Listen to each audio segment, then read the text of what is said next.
گلاں دل دیاں دل وچ طالب صاحب نے رضائی اٹھا لی،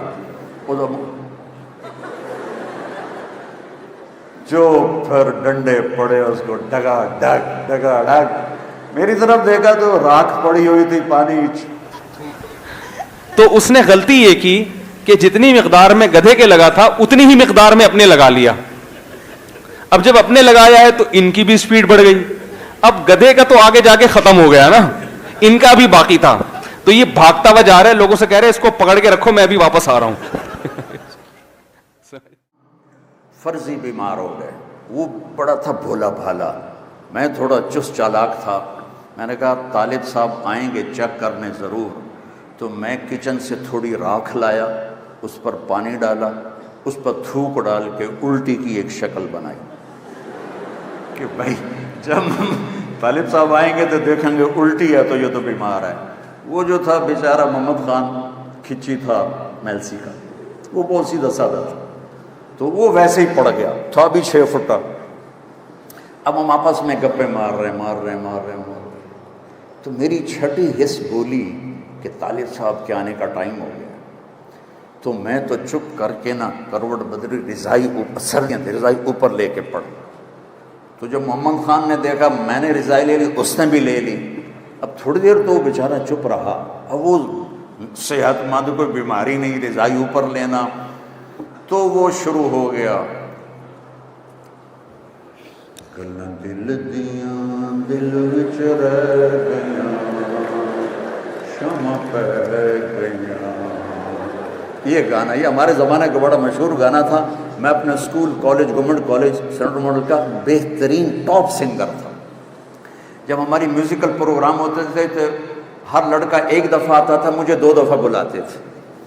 اچھا اب لوگ ایسے رضائی گلاں دل دیاں دل وچ رہ گئیاں شمع پہ گئیاں، 2 دفعہ ہو گیا، اب تیسری دفعہ طالب صاحب انٹر ہو گئے، اس کو نہیں پتا، تو گلاں دل دیاں دل وچ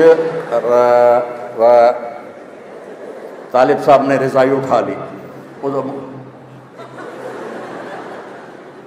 جو پھر ڈنڈے پڑے اس کو ڈگا ڈگ، میری طرف دیکھا تو راکھ پڑی ہوئی تھی پانی۔ یہ لوگ کرتے ہیں، یہ بہت بری حرکت ہے، آئیں گے اور رومال رکھ کے غائب۔ اب کوئی کسی کا باپ بھی معذرت کے ساتھ وہاں نہیں بیٹھ سکتے، ہماری جگہ ہے۔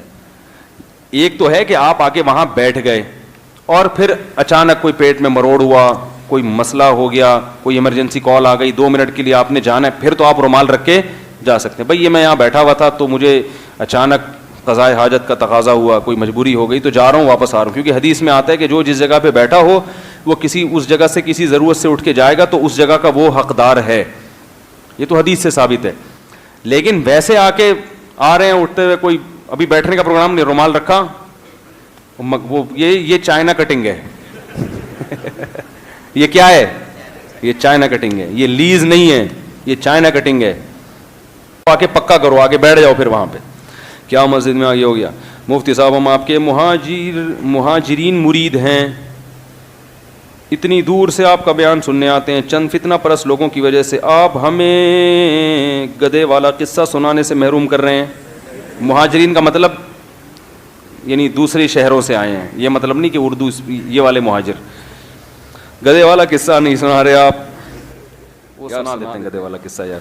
وہ ایک آدمی کا جو گدھا تھا نا وہ بہت سست تھا، تو وہ چلتا ہی نہیں تھا، تو وہ کسی حکیم کے پاس گیا تو حکیم صاحب سے بولا گدھا کم وقت سفر پہ دور جانا ہے، مجھے چل کے ہی نہیں دے رہا۔ تو حکیم صاحب نے کہا اچھا ٹھیک ہے، لال مرچیں دے دیں اس کو بتائے بغیر، اور بولا کہ یہ تھوڑی سی لگا دو۔ اس نے وہ گدھے کے دم اٹھائی، مرچیں لگا دیں۔ اب گدھا اتنی سپیڈ سے بھاگا کہ گدھا آگے اور یہ پیچھے، اب یہ گدھے کے پیچھے پیچھے بھاگ رہا ہے اور گدھا بہت آگے نکل گیا۔ اب یہ پریشان کہ یار یہ تو مجھ سے بھی زیادہ تیز سپیڈ ہو گئی، پکڑے گا کون اس کو؟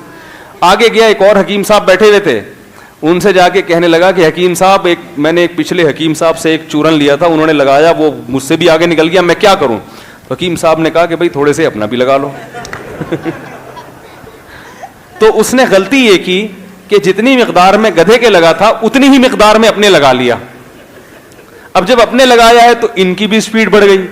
اب گدھے کا تو آگے جا کے ختم ہو گیا نا, ان کا بھی باقی تھا, تو یہ بھاگتا ہوا جا رہا ہے, لوگوں سے کہہ رہے اس کو پکڑ کے رکھو, میں ابھی واپس آ رہا ہوں. اس کو پکڑ کے رکھو,